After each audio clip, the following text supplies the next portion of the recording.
SK Krishna உள்ளிட்ட 4 பிணை மறுக்கப்பட்டு வந்த வேளையில் இன்று மறுபடியும் வழக்கு விசாரணையின் பின்பு ஒருவர் மட்டும் பிணையில் செல்ல மல்லாக நீதிமன்றம் அனுமதி அளித்துள்ளது. எஸ்கே கிருஷ்ணா உள்ளிட்ட 3 பிணை மறுக்கப்பட்டு விளக்கமறியல் நீடிக்கப்பட்டுள்ளது. கிருஷ்ணா உள்ளிட்ட சந்தேக நபர்களுக்கு இன்று பிணை கிடைக்கும் என்று எதிர்பார்க்கப்பட்ட போதிலும் ஒருவரை தவிர ஏனைய 3 பேருக்கும் பிணை மறுக்கப்பட்டுள்ளது. இச்சம்பவமானது எஸ்கே கிருஷ்ணாவின் ஆதரவாளர்கள் மத்தியில் பெரும் சோகத்தை ஏற்படுத்தியுள்ளது. பல்கலைக்கழக மாணவி ஒருவருக்கு நிதியுதவி வழங்குவதாக கூறி மாணவியின் வீட்டுக்கு சென்று மாணவியை அவமானப்படுத்தி அதனை தனது யூடியூப் பக்கத்தில் வெளியிட்ட எஸ்கே கிருஷ்ணா என்ற யூடியூபர் மல்லாகம் நீதிமன்ற ஆணையின்படி மீண்டும் விளக்கமறியலில் வைக்கப்பட்டுள்ளார்.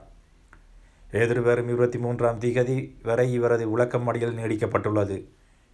இவரை பிணை எடுப்பதற்கு கடுமையாக முயன்ற சட்டத்திரணி சர்மினியின் வாதம் நீதிமன்றத்தால் புறந்தள்ளப்பட்டு நீதிமன்றம் கிருஷ்ணாவை மீண்டும் விளக்கமறியலில் வைத்துள்ளது.